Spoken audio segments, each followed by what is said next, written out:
سورۃ الحجر کی آیت نمبر 99 آخری آیت میں بھی آیا ہے وَاعْبُدْ رَبَّكَ حَتَّى يَأْتِيَكَ الْيَقِينُ، اپنے رب کی عبادت کرتے جاؤ یہاں تک کہ تمہیں یقین نصیب ہو جائے، تمہیں موت آ جائے۔ تمام نے اس یقین کا ترجمہ موت کیا ہے۔ مرنے سے پہلے یقین نہیں آ سکتا، کیونکہ یقین اس وقت آتا ہے جب آپ فزیکلی دیکھ لیں۔ تو یہی تو آپ کو انعام ہے، ان الذین یخشون ربہم بالغیب لہم مغفرۃ واجر کبیر، جو بغیر دیکھے اپنے رب سے ڈرتے ہیں ان کے لیے ہے مغفرت اور بہت بڑا اجر۔ اور صحیح مسلم میں انٹرنیشنل نمبر کے مطابق 7356 نمبر حدیث ہے دجال کے کانٹیکسٹ میں۔ نبی علیہ السلام فرماتے ہیں کہ یہ دجال آئے گا تو اس کے ماتھے پہ کافر لکھا ہوگا، لیکن وہ کاف فا را یا کاف الف فا را لکھا ہوگا ایبریویشنز میں، تو لوگ جو اہل ایمان ہیں نبی علیہ السلام کہتے ہیں وہ پڑھ لیں گے کہ یہ کافر لکھا ہے، تو ان کو پتہ چلے گا دجال ہے۔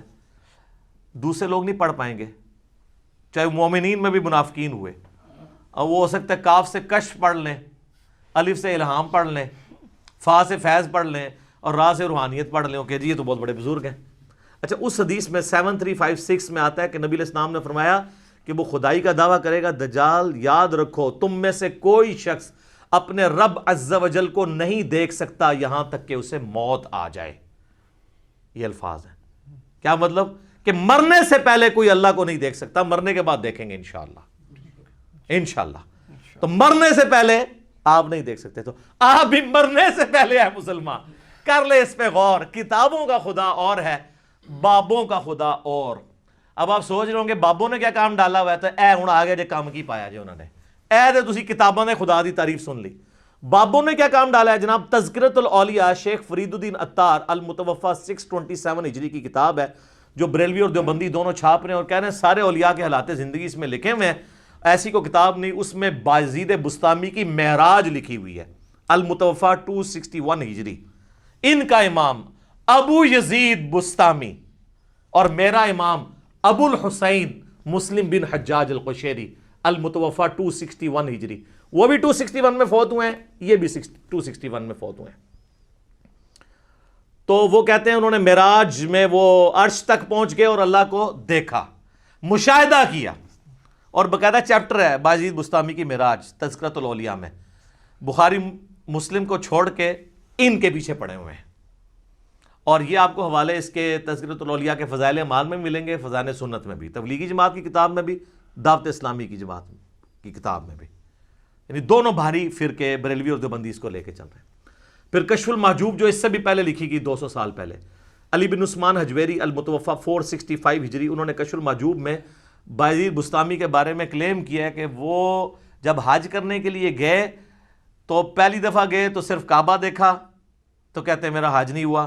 اگلی دفعہ گئے تو کعبہ بھی دیکھا اور کعبے کے رب کو بھی دیکھا، تو کہتے ہیں پھر بھی میرا حج نہیں ہوا۔ تیسری بار گئے تو صرف اللہ کو دیکھا، کعبہ ہی غائب تھا، تو ان کا اب میرا حج ہوا ہے۔ فزیکلی دیکھا۔ اگر کہتا نہیں یہ خواب میں دیکھنا ہے، تو سر میرا معصومانہ سوال ہے کہ خواب کا پیکج موسیٰ ابن عمران علیہ السلام کو آفر کیوں نہیں ہوا، جن کو سورۃ الاعراف کی آیت نمبر 143 میں کہا گیا لن ترانی، موسیٰ تو مجھے نہیں دیکھ سکتا، انہوں نے آگے سے توبہ کی۔ تو اگر بازید والا عقیدہ ان کا ہوتا تو کہتے ہیں اللہ توبہ خواب ہی کرا دے، بازید نو تے بائی کرانی ہے نا، کہانیاں، جھوٹ، کوڑ۔ ہن مزہ آیا۔ حضرت ابو ہریرہ نو بھی غصہ آندا سی تو اپنی حبشی لینگویج وچ بولدے سن، کوڑ، پنجابی کہتے ہیں جھوٹ نو۔ اچھا جی، شیخ زکریا کاندلوی نے کتاب لکھی ہے فضائل حج۔ حاجیوں کو تبلیغی جماعت والے بچارے میرے بولے بھائی، تبلیغی جماعت میری جماعت ہے، کافی سارے لوگوں کو اب بات سمجھ آ گئی ہے الحمدللہ، ہم محبت کرتے ہیں ان کے جذبے کی، لیکن یہ کچھ آپ کی کتابوں میں میرے بھائی لکھا ہوا ہے۔ فضائل حج میں لکھا ہوا ہے سر، اتنا مزیدار واقعہ ہے یہ، ابھی تک ویسے میں نے نا کسی ویڈیو میں بیان نہیں کیا، آج آپ سنیں اور مزہ لیں۔ وہ لکھتے ہیں کہ جی محدث عبد الرزاق مسجد نبوی میں بیٹھ کے درس حدیث دے رہے تھے۔ آپ پتہ محدث عبد الرزاق کون ہے؟ امام بخاری اور امام مسلم کے استاد ہیں جی، بخاری مسلم نے ان سے حدیثیں لی ہوئی ہیں محدث عبد الرزاق سے۔ یہ وہی ہیں جن کی مصنف عبد الرزاق ہے دو ہیں نا کٹھی لکھی کی, مصنف ابن ابی شیبہ اور مصنف عبد الرزاق. سر اے او جے اے عبد الرزاق تھوڑا کرکٹر نہیں ہے پاویں سمجھو. محدث عبد الرزاق بیٹھے ہوئے 3 صدی ہجری کے اندر بڑے اماموں میں سے, وہ حدیثیں بیان کر رہے ہیں. تو وہ کہتے ہیں ایک بزرگ کا بیان ہے کہ ان کو حضرت خضر علیہ السلام کی ملاقات ہوئی. حضرت خضر علیہ السلام کے اوپر میرا کلپ دیکھ لیں, اللہ فضل تب یہ صاف ہو جائے گی. تو کہتے ہیں وہ بزرگ کہتے ہیں کہ مجھے ایک دن خضر کی ملاقات ہوئی مسجد نبوی میں. تو میں نے کہا کہ خضر یہ بتائیے آج تک آپ کو کوئی ایسا شخص ملا ہے جو مرتبے میں آپ سے بھی بڑا ہو؟ ہائے ہائے ہائے. ان کا ہاں جی ایک بندہ ملا ہے. ان کا جی کیسے؟ وہ کہتے ہیں جی ایک دن میں مسجد نبوی میں تھا. اچھا, حضور کی پوری زندگی میں حضرت خضر کو توفیق نہیں ہوئی ہے مسجد نبوی میں جانے کی, جو ان کے خضر ہیں جھوٹے. حضور کی وفات کے بعد وہاں حالانکہ قرآن میں تو سورہ آل عمران میں حکم تھا کہ اے پیغمبروں جب میرا پیغمبر آ جائے تو تم نے اس کی مدد بھی کرنی ہے. نہ غزوہ بدر لڑی, نہ احد لڑی, نہ خندق لڑی. حضور دی وفات تو بعد مسجد نبوی بیٹھے نے. اچھا جی کہانی ہے نا, خضر تو وہ ہے ہی نہیں ہے, میں نے بتایا, وہ آپ لیکچر میں دیکھ لیں. کہتے ہیں جی وہ حضرت خضر کہتے ہیں کہ ایک شخص بیٹھا ہوا تھا, محدث عبد الرزاق حدیثیں بیان کر رہے تھے, اور پاس ہی ایک نوجوان جو ہے نا وہ اپنا سر اپنے گریبان میں ڈالے بیٹھا ہوا تھا. تو ظاہر یہ صوفی ہوتے ہیں نا جو یہ کام کرتے ہیں, قرآن حدیث کا درس ہی سن نہیں سکتے کیونکہ ان کے خلاف ہے, علم و بس کرنی ہو یار. تو کہتے ہیں حضرت خضر کہتے ہیں میں بڑا حیران ہوا کہ محدث عبد الرزاق یہاں پہ درس دے رہے ہیں, اتنے بڑے محدث, اور یہ بندہ علیحدہ بیٹھا ہوا ہے.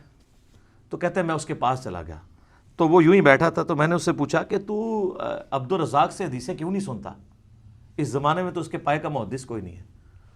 تو وہ آگے سے کہتا ہے کہ لوگ عبد الرزاق سے حدیثیں سنتے ہیں اور میں ڈائریکٹ رزاق سے سنتا ہوں. استغفر اللہ لعنت اللہ علی الکاذبین. سر یہ دعویٰ رسول اللہ کے بعد اگر کوئی کرے تو یا تو اس کا ذہنی توازن بگڑا ہوگا یا غلام احمد قادیانی کا بھائی ہوگا. صحیح بات. تبھی قلم اٹھا سکتے ہیں نا آپ کہ ذہنی توازن بگڑا ہو. صحیح بخاری میں تعلیقاً مولا علی کا قول ہے, اور سنن ابن ماجہ میں مرفوع پوری مولا علی نے ہی نبی علیہ السلام سے روایت کیا کہ 3 لوگوں سے اللہ نے قلم اٹھا لیا ہے. نمبر 1 سویا ہوا شخص, نمبر 2 بالغ نابالغ, اور نمبر 3 مجنون مجذوب پاگل جو مرضی کہہ دو, شطحیات والا. اچھا وہ کہتے ہیں کہ جی وہ حضرت خضر پریشان ہو گئے کہ بھی یہ کیڑا جڑا کہتے ہیں ڈائریکٹ اللہ کو سننا. تو حضرت خضر کہتے ہیں میں نے پوچھا کہ اچھا تجھے اگر اتنا ہی مان ہے تو بتا میں کون ہوں. تو کہتے ہیں جی اس نے کہا کہ نظر اٹھا کے کہا, انہوں نے کہا اگر میں غلط نہیں ہوں تو خضر ہے. کہتے ہیں میں ڈر گیا. تو کہا یہ مجھے ایک بندہ ملا جو مرتبہ میرے سے اوپر سے.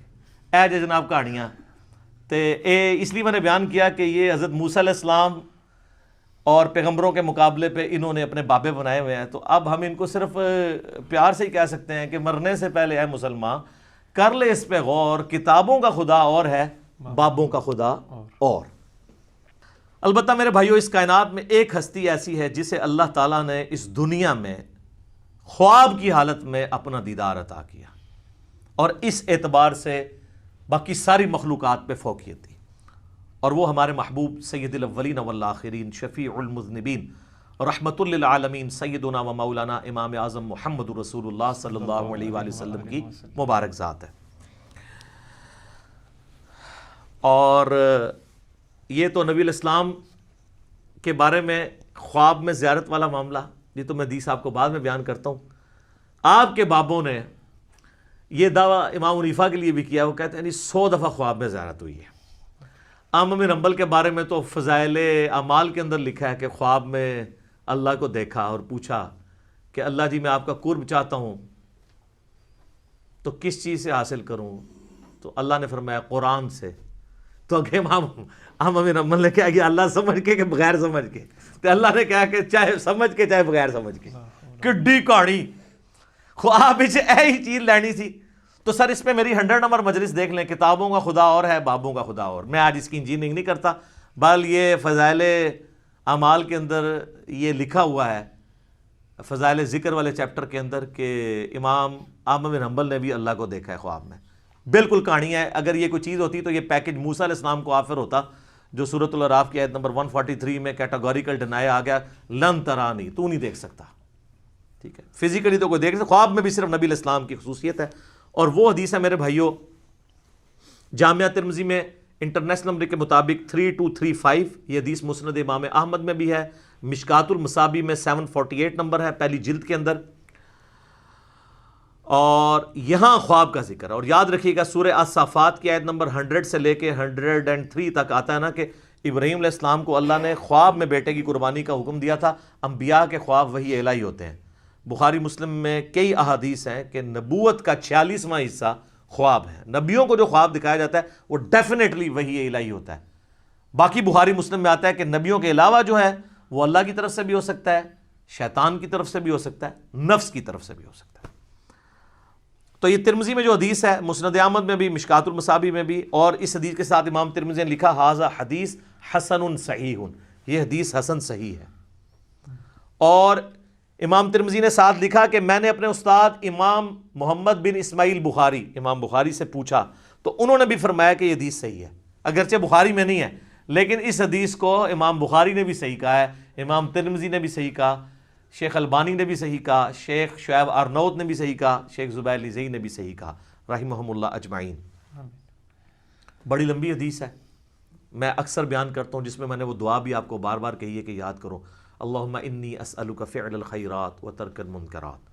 اس میں الفاظ ہیں جو آج کی ضرورت ہے کہ میں نے خواب میں اپنے رب کو بڑی خوبصورت صورت میں دیکھا، اور پھر یہ بھی الفاظ ہیں کہ اللہ تعالیٰ نے میرے دونوں شانوں کے درمیان اپنا ہاتھ مبارک رکھا، اور میں اس کی تشبیہ بھی نہیں دوں گا کیونکہ لیس کمثلہ شیء، اللہ کی مثل کوئی شے نہیں، حتیٰ کہ میں نے اس کی انگلیوں کے پوروں کی ٹھنڈک اپنے قلب پہ محسوس کی جیسا کہ اس کی شان کے لائق ہے۔ باقی لمبی حدیث ہے لیکن اس میں سے یہ پورشن میں نے بیان کرنا تھا کہ خواب میں نبی علیہ السلام کو زیارت ہوئی ہے۔ اب یہاں پہ یاد رکھیے گا ایک بہت میں آپ کو کریٹیکل پوائنٹ دینے لگا ہوں، اگر کوئی شخص اللہ ہی کو دیکھ لے تو اب کائنات میں کوئی غیب ایسا رہ گیا جو اس کے لیے اٹریکٹیو ہو، اس سے بڑی تو کوئی چیز نہیں ہے۔ تو پھر قیامت والے دن نبی علیہ السلام کے لیے اللہ نے کیا انعام رکھا ہوا ہے؟ آپ کو تو دنیا میں مل گیا سب کچھ، ہمیں تو کہا گیا نا سورۃ الملک کی آیت نمبر 12 میں، ان الذین یخشون ربہم بالغیب لہم مغفرۃ و اجر کبیر، جو بن دیکھے اپنے رب سے ڈرتے ہیں ان کے لیے مغفرت اور بہت بڑا اجر ہے۔ اور آپ نے سن لیا کہ جنت میں اللہ کا دیدار، قیامت میں اللہ کا دیدار۔ تو نبی علیہ السلام نے اگر دنیا میں ہی اللہ کو دیکھ لیا تو نبی علیہ السلام کے لیے پھر کون سا انعام رہے گا؟ تو اس کے اندر امپلائڈ ہے کہ نبی علیہ السلام کے لیے انعام یہ ہے کہ دنیا میں دیکھا ہے خواب کی حالت میں، فزیکل ہی نہیں دیکھا، دل کی آنکھوں سے دیکھا ہے۔ فزیکل دیکھنا ابھی باقی ہے ان کا بھی، وہ حضور کے لیے ابھی بھی غیب کی چیز ہے، تو آپ علیہ السلام کے لیے بھی انعام باقی ہے۔ تو جو لوگ اس دنیا میں حضور کا فزیکل دیکھنا مانگتے ہیں یا شب معراج فزیکل دیکھنا مانگتے ہیں تو ان کے لیے علمی چیلنج ہے کہ پھر بتاؤ کہ نبی علیہ السلام کے لیے قیامت اور جنت میں اور کون سا انعام ہوگا اس سے بڑھ کے، اگر آپ اپنا سب سے بڑا انعام پہلے ہی اویل کر چکے ہیں۔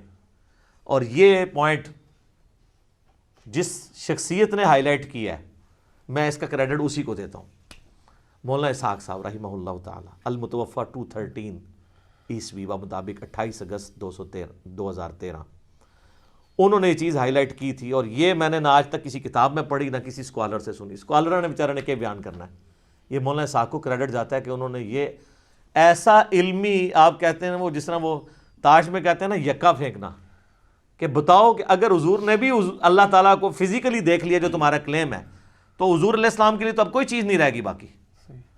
تو خواب میں ہی دیکھا، فزیکلی نہیں دیکھا، شب معراج بھی دیکھا تو پردے میں دیکھا، فزیکلی نہیں دیکھا۔